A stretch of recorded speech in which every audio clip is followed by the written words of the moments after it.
Morning to all everyone. चलिए start करते हैं। तो लास्ट लेक्चर में हम लोग देखे थे what are the types of operating system, important types.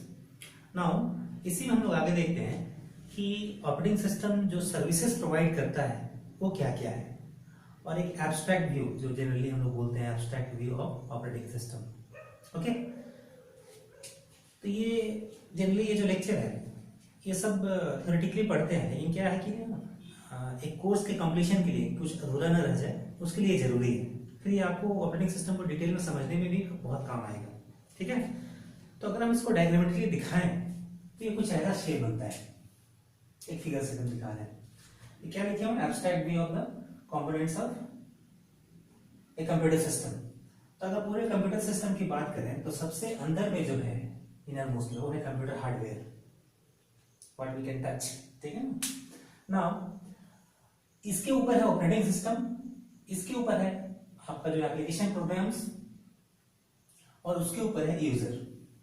ठीक है, तो ऑपरेटिंग सिस्टम जो है ये कंप्यूटर हार्डवेयर और एप्लीकेशन प्रोग्राम्स के बीच में बैठा हुआ है एक तरह से, और उसके ऊपर क्या है एप्लीकेशन प्रोग्राम्स। अब एप्लीकेशन प्रोग्राम्स बहुत तरह के हो सकते हैं, जैसे डेटाबेस मैनेजमेंट सिस्टम हो गया, text editor, assembler, web services, even आप जो गेम उसमें लोड करते हैं they are application programs, and so many application programs are there. Now different users can connect to operating system and take different services from them. जैसे अगर multi user की बात करें तो ये जो है इसका यूजर का व्यू दिखा है, user 1, user 2 up to user है। तो ये एक एब्स्ट्रैक्ट मॉडल है ऑपरेटिंग सिस्टम को दिखाने के लिए।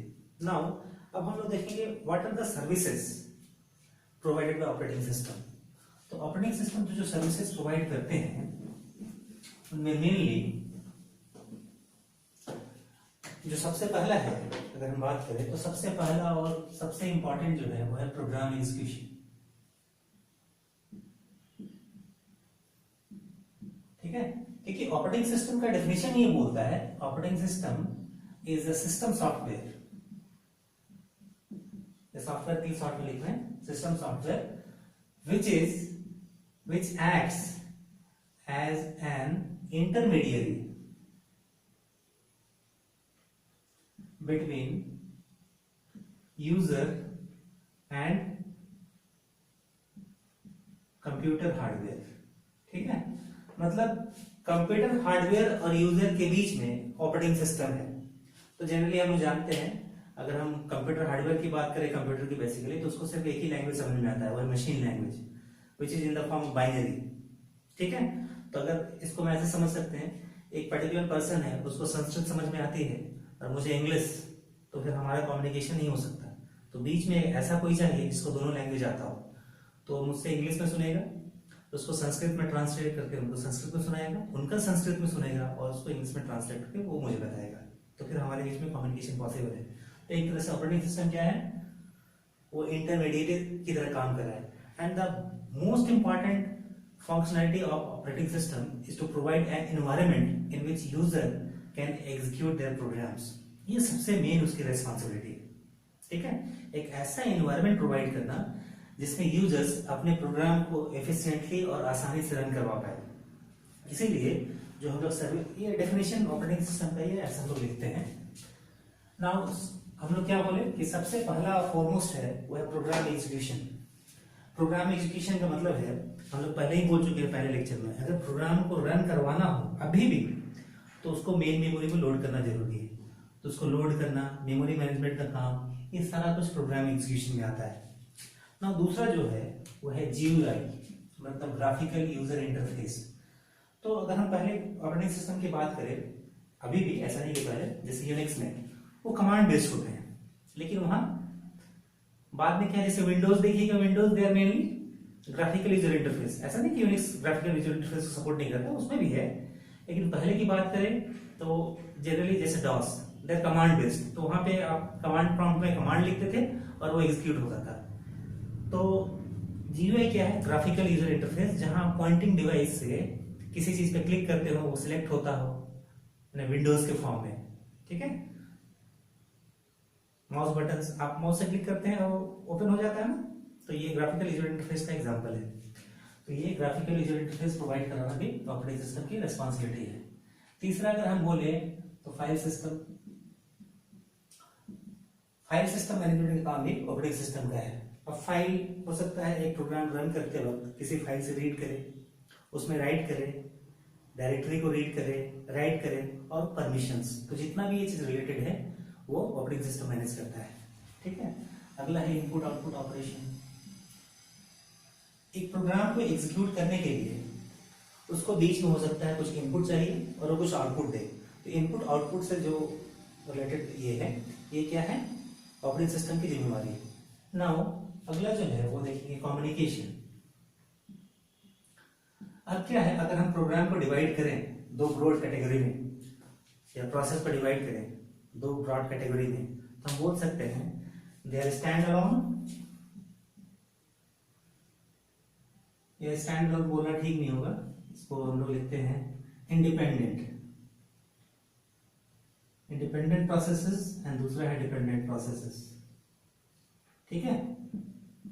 तो इंडिपेंडेंट का मतलब है उस प्रोसेस को एग्जीक्यूट करने के लिए पूरे इंटायर लाइफ टाइम में किसी दूसरे की जरूरत नहीं। नाउ डिपेंडेंट का मतलब है हो सकता है वो प्रोसेस किसी अदर प्रोसेस के आउटपुट को एज ए इनपुट ले रहा हो, तो ऐसे वाले प्रोसेसेस आपको ज्यादा मिलेंगे। तो हो सकता है एक ही पार्टिकुलर कंप्यूटर सिस्टम के अंदर एक से ज्यादा प्रोग्राम्स हो and they want to communicate with each other. हो सकता है एक से ज्यादा कंप्यूटर जो एक नेटवर्क पे जुड़े हुए हो, दे वांट टू कम्युनिकेट। तो ये जो कम्युनिकेशन है ये मेनली दो तरीके से पॉसिबल है, एक है शेयर्ड मेमोरी और दूसरा है मैसेज पासिंग। ठीक है। तो ये सारी जिम्मेवारी किसकी है, शेयर्ड मेमोरी, मैसेज पासिंग, ये आईपीसी का पार्ट है, एक बहुत detail chapter inter process communication. लेकिन ये भी किसकी जिम्मेवारी है, ऑपरेटिंग सिस्टम की। जो अगला है वो है एरर डिटेक्शन। इन सबों को एक बार जरूर ध्यान रखिएगा, एक बार आपको पढ़ लेना है कम से कम। एरर डिटेक्शन मतलब प्रोग्राम के चलते प्रोग्राम एग्जीक्यूशन में कोई एरर ना हो जाए, या कुछ मेमोरी फाइल को रीड कर रहे हो कोई एरर हो गया, पैरिटी बिट में सीआरसी एरर, इस टाइप्स के एरर को कंट्रोल करने का भी रिस्पॉन्सिबिलिटी ऑपरेटिंग सिस्टम की है। अगला जो है वो है resource allocation. Now in a computer system there are many resources, memory is a resource, CPU is a resource, ठीक है, file system is a resource. तो इन सब रिसोर्स को एफिशिएंटली यूटिलाइज करने का काम भी इसका है, ऑपरेटिंग सिस्टम का है। ठीक है। नाउ अगला जो है वो है अकाउंटिंग। अकाउंटिंग का मतलब है जैसे आप सपोज एक महीने में कितना इंटरनेट यूज किए तो बिल तो उसी के हिसाब से आएगा ना। तो क्या है, ये अकाउंटिंग से रिलेटेड है। ठीक है। तो जितना अकाउंट से रिलेटेड, एक यूजर कितनी बार लॉग करता है, क्या करता है, ये सारा जो इंफॉर्मेशन है वो अकाउंटिंग में है। अगला जो है वो है सिक्योरिटी एंड, ये मेन क्या है, सिक्योरिटी एंड प्रोटेक्शन प्रोवाइड करना। ये भी जो रिस्पॉन्सिबिलिटी है ये ऑपरेटिंग सिस्टम की है। सिक्योरिटी मतलब आप समझ रहे हैं, एक यूजर का प्रोग्राम दूसरे यूजर के प्रोग्राम के साथ इंटरफेयर ना करे, या कोई यूजर के ऑथेंटिकेट करना कि वही यूजर है या दूसरा कोई है। ऑथेंटिकेशन के लिए बहुत सारे मेथड्स है हमारे पास, जैसे सबसे कॉमन जो आपको दिखता है पासवर्ड। आप अपने लैपटॉप में पासवर्ड लगा कर रखते हैं, क्योंकि कोई भी दूसरा उसको एक्सेस ना करे, तो एक तरह से ऑथेंटिकेशन का ये तरीका होगा। ठीक है। तो ये बेसिकली इतने रिस्पॉन्सिबिलिटी जो है या ये जो सर्विसेज है ये ऑपरेटिंग सिस्टम हम लोग को प्रोवाइड करता है। तो आप एक बार कम से गो थ्रू हो लें, आपको आगे चल के ये बहुत हेल्प करेगा समझने में। ठीक है।